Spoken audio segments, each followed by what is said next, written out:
하나님의 말씀 함께 보시겠습니다. 욥기 7장 1절부터 21절까지를 함께 보시겠습니다. 욥기 7장 1절부터 21절까지의 말씀입니다.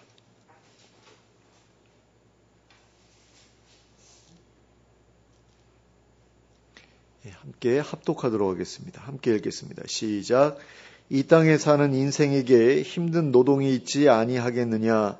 그의 날이 품꾼의 날과 같지 아니하겠느냐?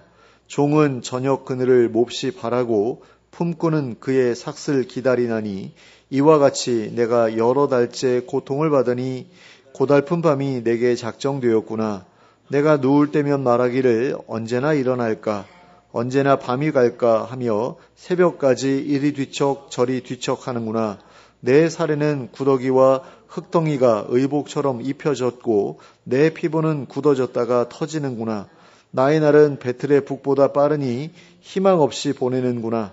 내 생명이 한낮 바람 같음을 생각하옵소서. 나의 눈이 다시는 행복을 보지 못하리이다. 나를 본 자의 눈이 다시는 나를 보지 못할 것이고 주의 눈이 나를 향하실지라도 내가 잊지 아니하리이다. 구름이 사라져 없어짐같이 스올로 내려가는 자는 다시 올라오지 못할 것이오니 그는 다시 자기 집으로 돌아가지 못하겠고 자기 처소도 다시 그를 알지 못하리이다. 그런즉 내가 내 입을 금하지 아니하고 내 영혼의 아픔 때문에 말하며 내 마음의 괴로움 때문에 불평하리이다. 내가 바다니이까 바다 괴물이니이까 주께서 어찌하여 나를 지키시나이까? 혹시 내가 말하기를 내 잠자리가 나를 위로하고 내 침상이 내 수심을 풀리라 할 때에 주께서 꿈으로 나를 놀라게 하시고 환상으로 나를 두렵게 하시나이다. 이러므로 내 마음이 뼈를 깎는 고통을 겪느니 차라리 숨이 막히는 것과 죽는 것을 택하리이다. 내가 생명을 싫어하고 영원히 살기를 원하지 아니하오니 나를 놓으소서. 내 날은 헛것이니이다. 사람이 무엇이기에 주께서 그를 크게 만드사 그에게 마음을 두시고 아침마다 권징하시며 순간마다 단련하시나이까?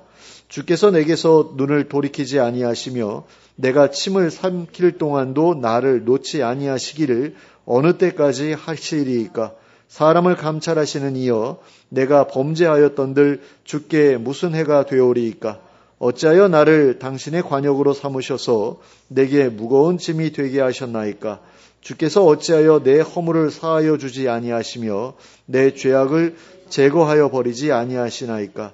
내가 이제 흙에 누우리니 주께서 나를 애써 찾으실지라도 내가 남아있지 아니하리이다. 아멘. 오늘 우리가 함께 읽은 본문에는 엘리바스의 첫 번째 권면에 대한 욥의 대답 중에서 후반부에 해당하는 내용이 기록되어 있습니다.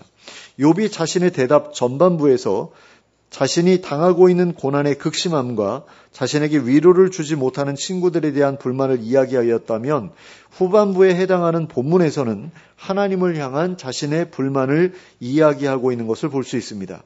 먼저 욥은 1절에서 6절까지의 내용을 통해 다시 한번 자신이 당하고 있는 고난의 극심함을 토로하였습니다. 사실 6절까지는 앞부분하고 연결되는 전반부에 해당하는 그런 내용이라고 보는 게 더 맞을 것 같습니다. 그런데 지난번에 이제 6장이 30절까지 되어 있어서 거기다가 6절을 더 더하면 너무 이렇게 본문의 양이 길어지기 때문에 이 부분은 이제 잘라서 끊어서 지금 우리가 살펴보고 있는 거거든요. 먼저 1절과 2절을 보시겠습니다. 이 땅에 사는 인생에게 힘든 노동이 있지 아니하겠느냐? 그의 날이 품꾼의 날과 같지 아니하겠느냐?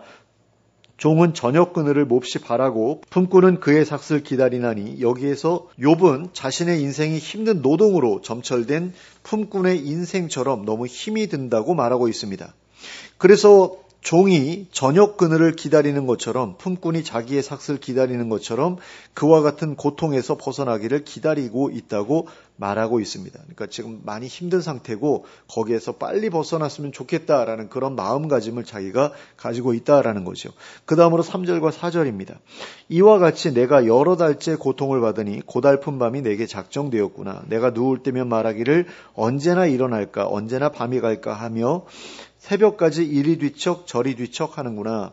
자, 여기에서 욥은 자신이 고통을 겪고 있는 상황이 벌써 여러 달째 계속되어 오고 있다고 말하고 있습니다. 이것은 욥의 친구들이 욥에게 찾아오기까지 욥이 벌써 여러 달째 고통 가운데 있었다는 이야기입니다. 그리고 욥의 친구들은 그 사실을 이미 잘 알고 있었습니다. 그러나 그가 그동안 겪었던 고통이 얼마나 지독한 고통이었는지에 대해서는 알지 못했습니다. 그래서 욥은 자신의 친구들이 자기의 고통에 대해 알아주기를 바랐습니다. 그래서 그는 자신이 여러 달째 고달픈 밤을 지내왔다는 사실에 대해 말하기 시작했습니다. 욥은 여기에서 말하기를 자신이 잠자리에 누울 때마다 언제쯤이면 이 밤과 같은 고통스러운 시간이 지나갈까 하고 새벽까지 잠을 이루지 못했다고 하였습니다. 여러 달 동안 잠도 편히 잘 수 없을 정도로 심란한 상태에 있었다는 것입니다. 그 다음으로 5절과 6절입니다.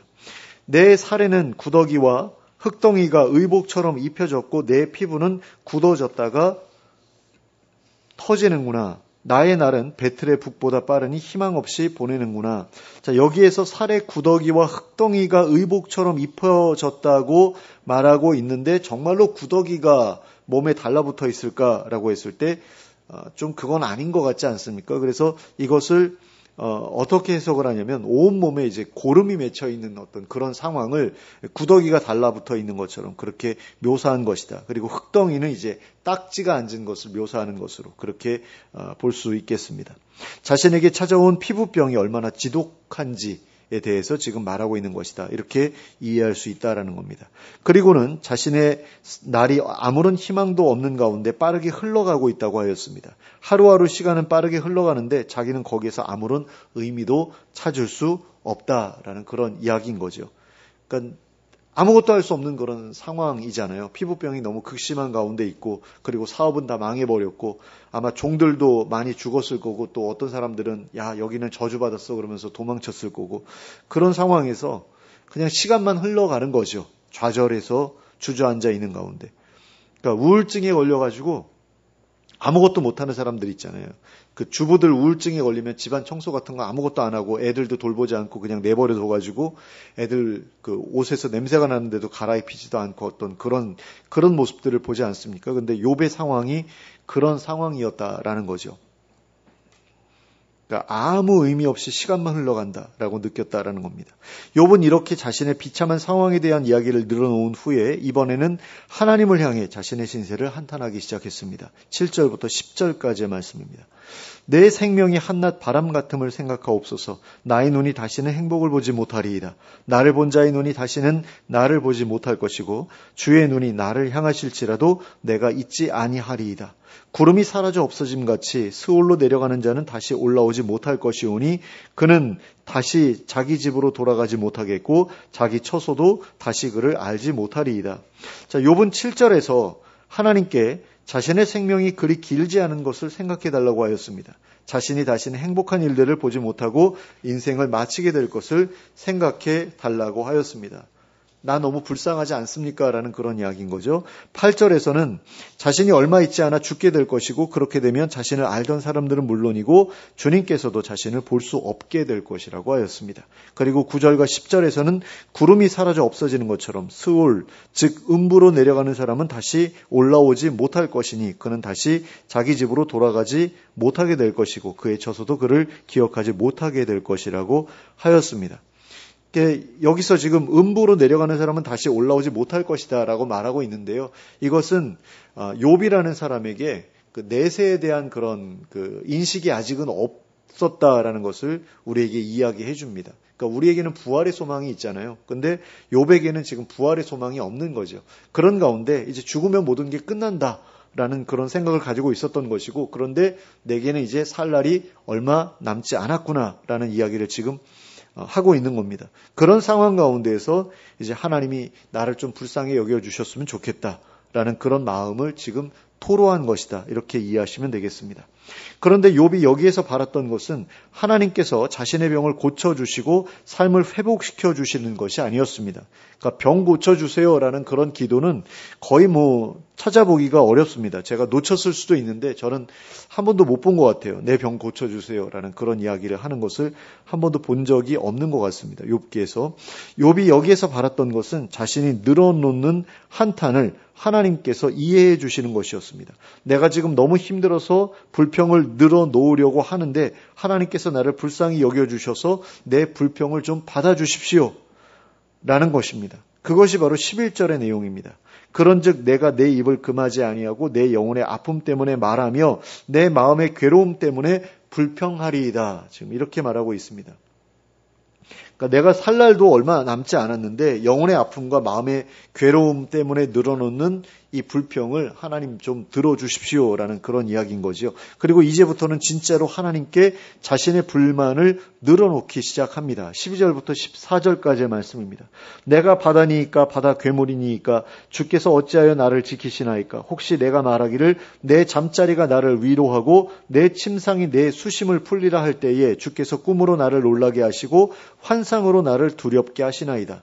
자, 욥은 여기에서 자신이 바다나 바다 괴물처럼 위험한 존재도 아닌데 어째서 하나님께서 나를 지키고 계시느냐 하면서 불평을 늘어놓고 있습니다.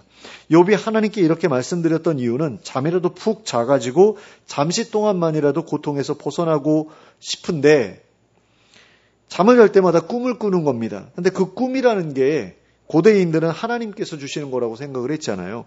그러다 보니까 하나님께서 놀라운 꿈이나 두려운 환상을 보여주셔가지고 내 잠을 못 자게 이제 방해하신다라고 느낀 거죠. 그러니까 그거에 대해서 지금 불평을 하고 있는 겁니다.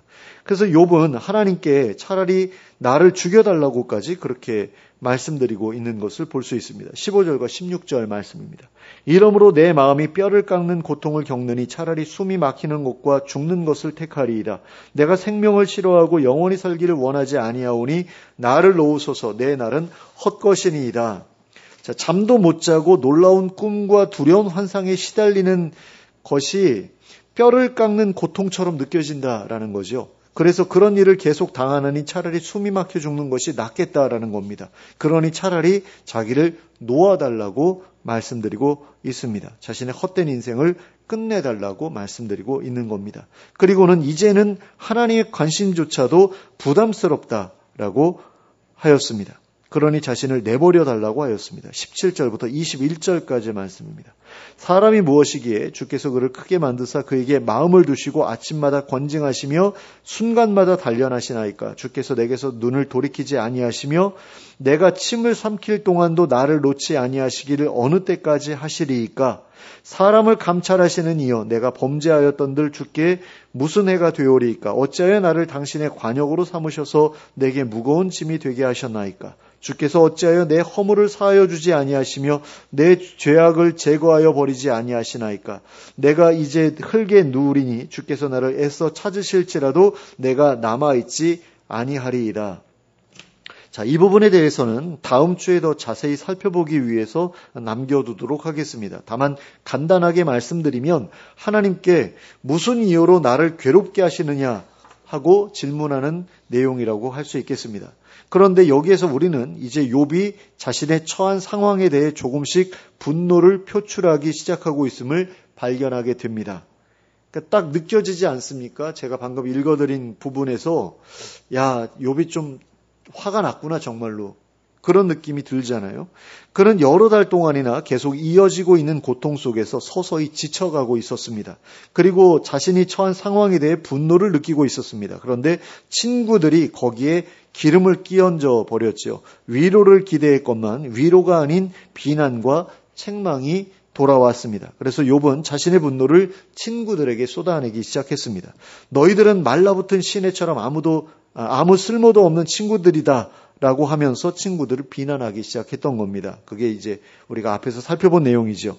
그런데 본문에 기록된 내용을 보면 욥의 이 분노가 점차 친구들을 넘어서 하나님께로 확장되고 있는 것을 확인할 수 있습니다. 11절 말씀을 다시 한번 보시기 바랍니다. 그런즉 내가 내 입을 금하지 아니하고 내 영혼의 아픔 때문에 말하며 내 마음의 괴로움 때문에 불평하리이다.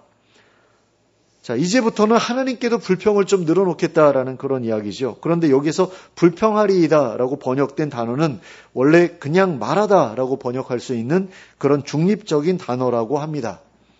그러니까 원래는 불평하다라고 번역하는 게 아니라 말했다라고 내가 내 마음의 괴로움 때문에 말하겠습니다. 이렇게 번역하는 게 원래는 맞는 번역이다라는 거예요. 그럼에도 불구하고 그 뒤에 이어지는 내용을 보면 욥이 하나님께 불평을 늘어놓았던 것은 분명한 사실이잖아요. 그래서 번역을 이렇게 했다라는 거죠.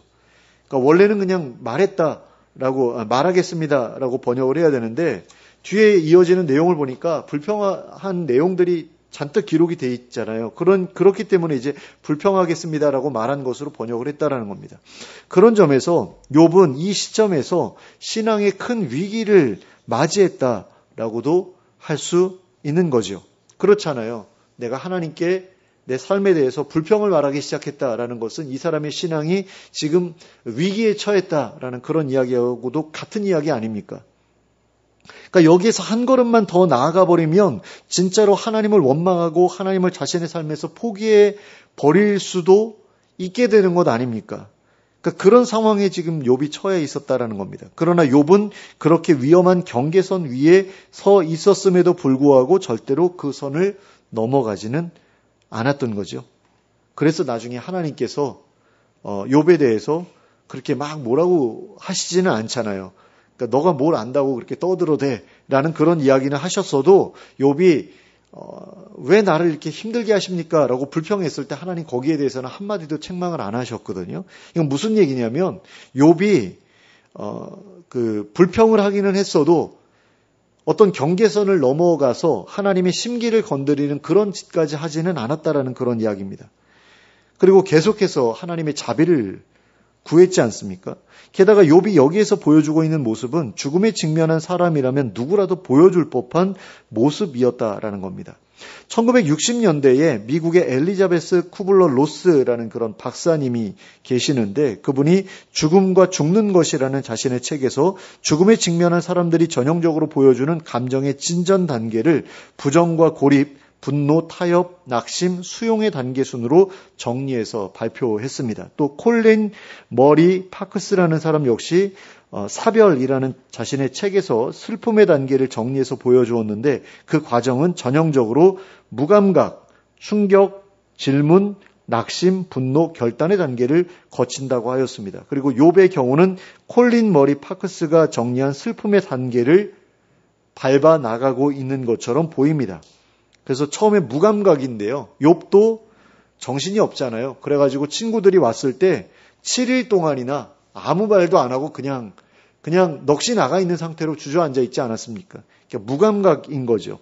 그리고 거기서 이제 또 충격도 받고 질문도 하고 낙심도 하는 그런 모습들이 지금 우리가 살펴보고 있는 본문 속에서 그대로 나타나고 있거든요. 계속해서 질문하잖아요. 어찌하여 하나님 나에게 이런 일이 벌어지게 하셨습니까? 질문을 하잖아요. 그리고 낙심해 있는 자신의 그 상태에 대해서도 이야기하고 있지 않습니까?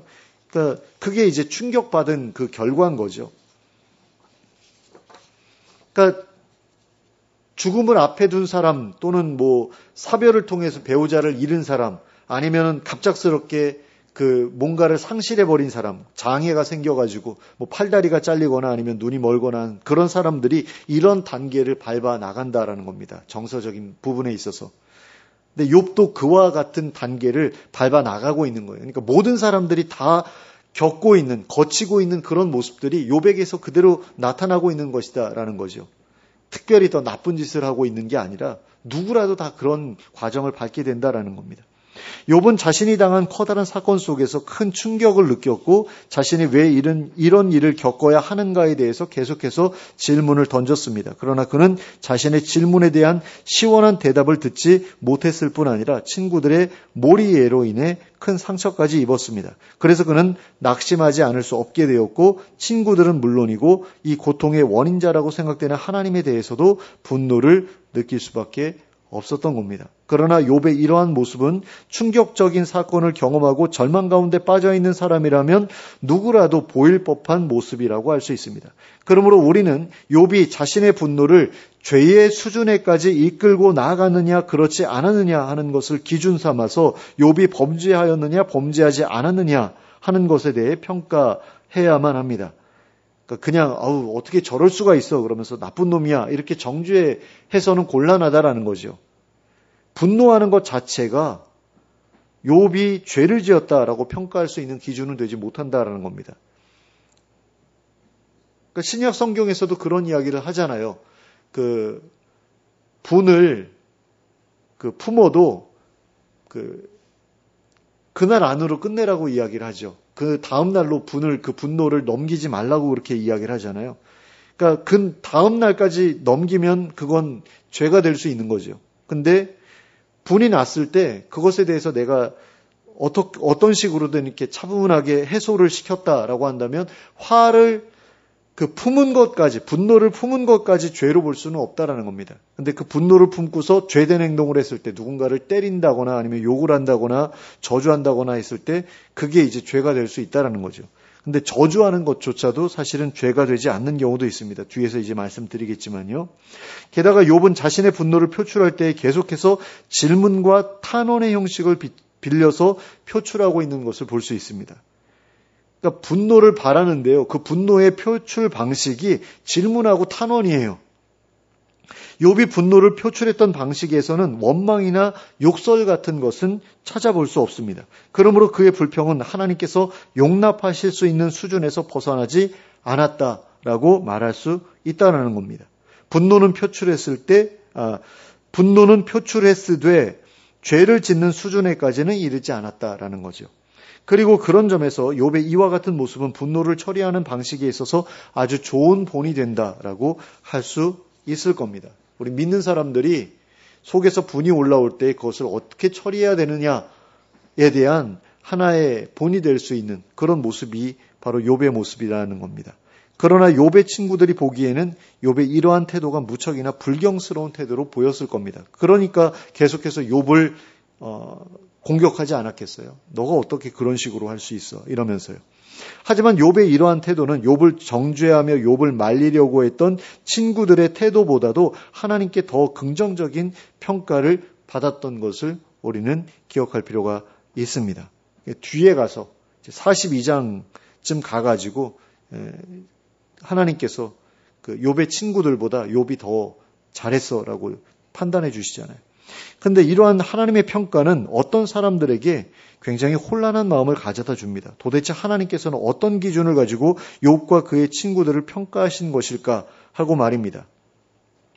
교회에 속한 사람들에게는 교회에 오랫동안 다닌 사람들이나 중요한 직분을 맡고 있는 사람들에게 기대하는 어떤 전형적인 모습이 있기 마련입니다. 그런 부류, 그러니까 어떤 중직을 가지고 있는 그런 사람들 같은 경우에는 교회의 다른 구성원들로부터 거룩한 목소리나 경건한 말투나 능숙한 기도와 같은 신앙적으로 무엇인가 다른 모습을 요구받기 마련입니다. 그러니까 목사님에 대한 기대가 따로 있고 장로님에 대한 기대가 따로 있고 권사님에 대한 기대가 따로 있잖아요.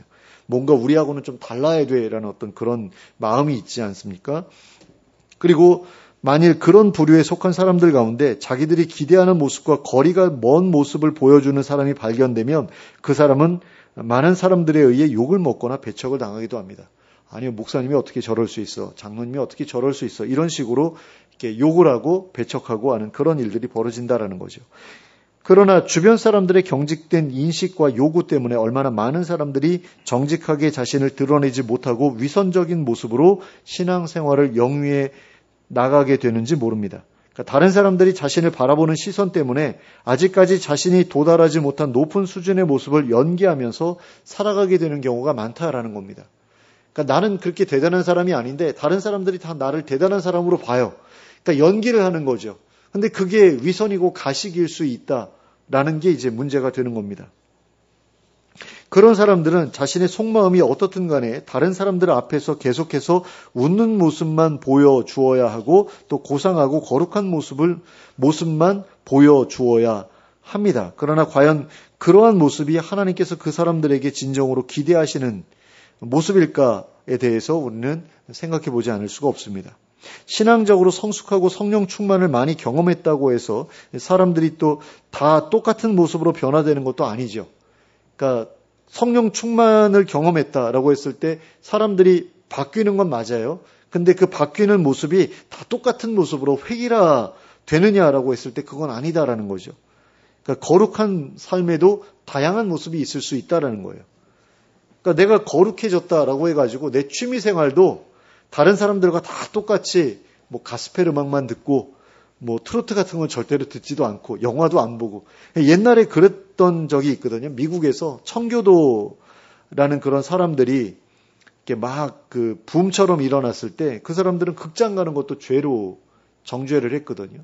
그리고 우리나라의 그 찬양 사역이 막 이렇게 유행하기 시작할 때 교회에서 드럼 치면은 어떻게 저런 불경한 그 악기를 교회에서 사용할 수가 있어 그러면서 막 정죄하지 않았습니까? 그러니까 그런 일들이 문제가 된다라는 거죠. 다양한 방식이 있을 수 있고 다양한 모습이 있을 수 있는데 그것을 내 기준에 따라서 이건 아니야, 저건 아니야 이런 식으로 판단하는 것은 문제가 된다라는 겁니다. 근데 우리는 우리 주변 사람들에게 늘 고정된 모습, 틀에 박힌 모습을 강요합니다. 그러니까 자기 기준에 의해서 이건 잘못됐어라는 어떤 그런 식으로 그 기준을, 자기의 기준을 다른 사람들에게도 강요한다는 거죠. 특히나 교회 식구들에 대해서 바리새인처럼 살아주기를 강요하는 그런 경우도 굉장히 많은 것을 봅니다. 그러니까 바리새인처럼 경건한 모습만 보여줬으면 좋겠다라는 거예요. 그리고는 그 사람들이 자기들의 기대에 어긋나는 모습을 보여줄 때마다 사정없이 정죄해버리는 것을 보게 됩니다. 그러나 그런 태도야말로 예수님을 비난했던 바리새인들이나 사두개인들이 보여주었던 모습과 다르지 않은 모습이라는 것을 깨달아야 합니다. 세리들이나 창녀들과 어울려서 식사하시는 예수님을 비난했던 바리새인들처럼, 그리고 안식일에 병을 고치신 예수님과 안식일에 밀을 까먹은 제자들을 비난했던 바리새인들처럼 우리는 우리들의 기준에 따라 다른 사람들을 판단하고 비난하는 일에 지나치게 익숙해져 있습니다. 그러나 우리의 판단 기준은 하나님의 판단 기준과 완전히 다를 수도 있다라는 겁니다. 여러분은 본문에 기록된 욥의 모습을 보면서, 욥의 불평을 보면서 어떤 생각을 하셨습니까?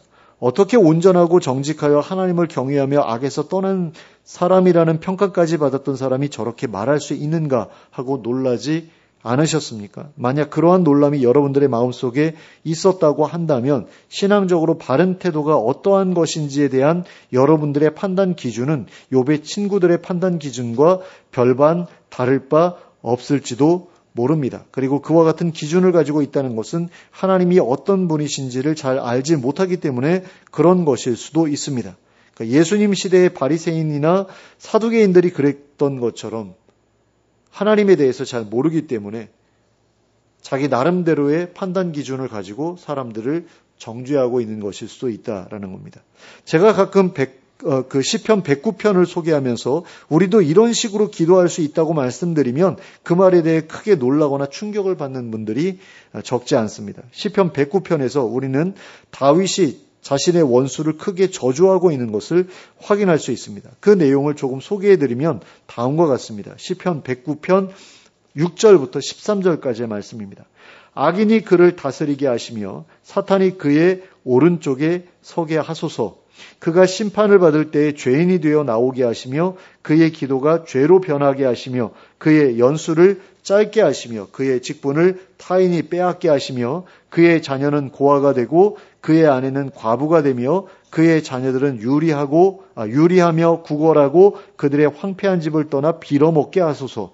고리대금하는 자가 그의 소유를 다 빼앗게 하시며 그가 수고한 것을 낯선 사람이 탈취하게 하시며 그에게 인애를 베풀 자가 없게 하시며 그의 고아에게 은혜를 베풀 자도 없게 하시며 그의 자손이 끊어지게 하시며 후대에 그들의 이름이 지워지게 하소서.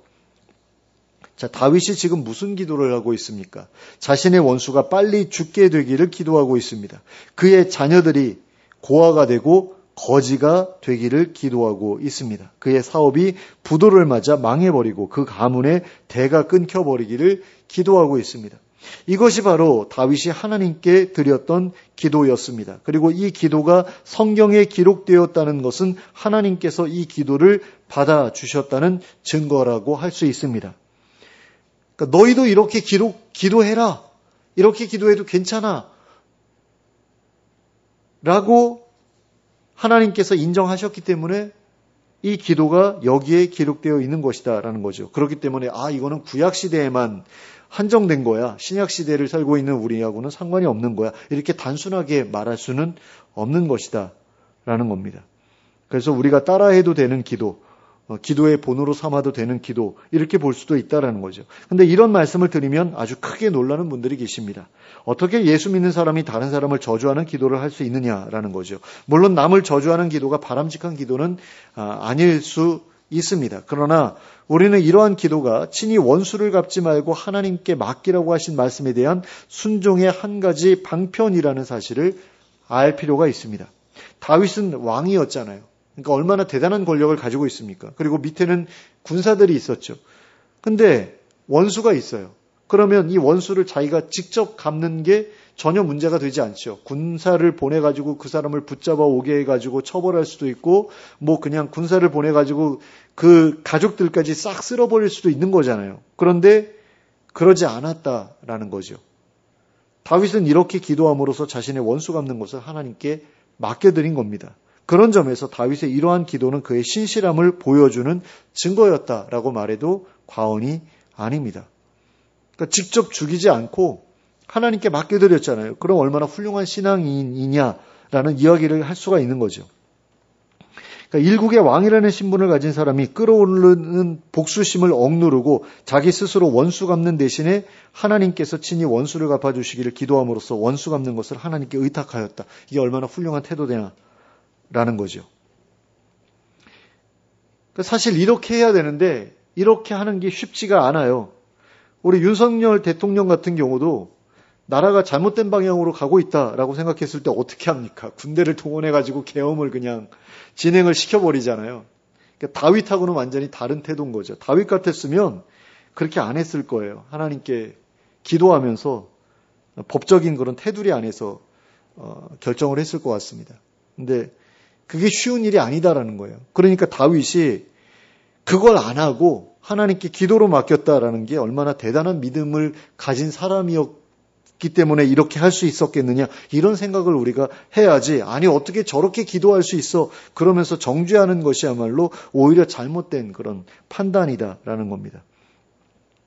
그런데 그러한 정황과는 상관없이 신앙인은 절대로 이러한 기도를 드리면 안 돼라고 말한다면 그것은 자신이 하나님보다 더 고상한 사람인 척하는 태도라고 볼 수밖에 없다라는 것입니다. 그러한 태도는 마치 욥의 친구들이 하나님을 대신해서 욥의 불경스러움을 책망하려고 했던 것과 다름이 없는 태도다라는 거죠. 그런 점에서 우리는 다른 사람들의 신앙에 대한 우리의 판단이 과연 하나님께서 보시기에도 합당한 판단인가, 아니면 율법주의에 젖어 인간에 대한 이해심이 결여되어 있는 상태에서 함부로 내린 판단인가 하는 것에 대해 늘 신중하게 점검해 보아야 합니다.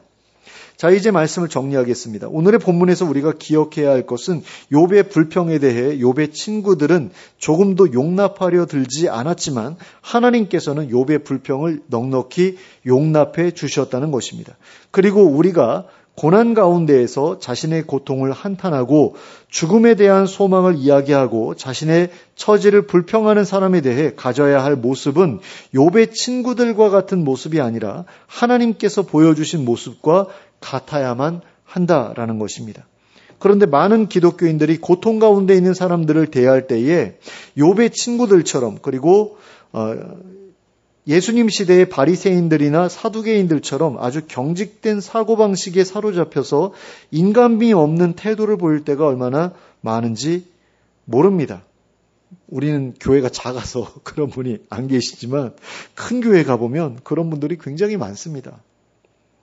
근데 솔직히 말해서 인간미가 없는 기독교인은 신앙인이라는 이름보다는 종교인이라는 이름으로 불리는 편이 더 나은 것처럼 느껴져요. 그리고 솔직히 바리새인이나 사두개인들에게는 신앙인이라는 그런 이름보다는 종교인이라는 이름이 더 어울린다라는 생각 들지 않습니까? 근데 우리도 어쩌면 신앙인이라는 이름보다는 종교인이라는 이름이 더 어울리는 그런 삶을 살아가고 있을지 모른다라는 거죠. 그 부분에 대해서 스스로를 좀 돌아볼 필요가 있다라는 겁니다. 그리고 고난 가운데 힘들어하고 있는 사람들에게 하나님과 같이 넓은 이해심을 가지고 다가가는 우리가 되어야 하겠다라는 거죠. 그래서 우리의 가정적인 태도가 그들의 고통에 대한 불평을 누그러뜨리고 그들로 하여금 하나님을 의지하도록 돕는 일에 귀하게 쓰여질 수 있게 되기를 예수 그리스도의 이름으로 축원합니다. 기도하겠습니다. 사랑의 하나님 아버지, 많은 사람들이 고통 가운데에서 힘들어서 불평을 토하거나 하는 그런 모습들을 보게 될 때에 우리 믿는 사람들이 굉장히 부정적인 그런 마음을 가지고 그들의 불평에 대해서 정죄하는 것을 보게 될 때가 많습니다. 그러나 하나님께서는 욥의 불평을 뭐라고 하지 않으시고 그대로 다 들어주셨던 것을 보게 됩니다. 나중에 욥에게 찾아오셨을 때에도 욥의 불평에 대해서 한마디의 책망도 하지 않으셨던 것을 봅니다. 그런데 욥의 친구들은 오히려 하나님을 대신해서 욥의 불평을 책망하고 비난하고 억압했던 것을 볼 수 있었습니다. 하나님, 우리도 정말 욥의 친구들처럼 힘들어하는 사람들이 그렇게 냉정한 모습으로 다가서고 있는 그런 종교인 같은 사람들은 아닌가 한번 돌아볼 수 있기를 원합니다. 그리고 하나님처럼 여유 있는 마음, 넉넉한 마음을 가지고 힘들고 어려운 처지에 있는 사람들을 돌아볼 수 있는, 그리고 품어줄 수 있는 저희가 될 수 있기를 원합니다. 예수님께서도 힘들고 어려운 처지에 있는 사람들, 좌절하고 절망한 사람들에게 찾아가 주셔서 만나 주시고 그들과 함께 어울려 주시고 식사하시고 하는 그런 모습을 보여주셨는데, 사두개인들, 바리새인들은 그런 사람들을 배척하고 그들을 천국에 가지 못할 사람들이라고 정죄하고 그들을 멀리했던 것을 봅니다. 하나님, 우리도 혹시 그런 모습으로 살아가고 있는지 돌아볼 수 있기를 원합니다. 그리고 하나님과 같이, 또 예수님과 같이 관대한 마음을 가지고, 그리고 넉넉하고 여유 있는 마음을 가지고 그런 사람들의 고통을 헤아려주고 그런 사람들의 불평을 들어주고 기꺼이 들어주고 또 그들을 용납해주고 그들이 그 분노를 풀 수 있도록 옆에서 돕는 그런 삶을 살아가는 저희가 될 수 있도록 인도하여 주시옵소서. 예수 그리스도의 이름으로 기도하였습니다. 아멘.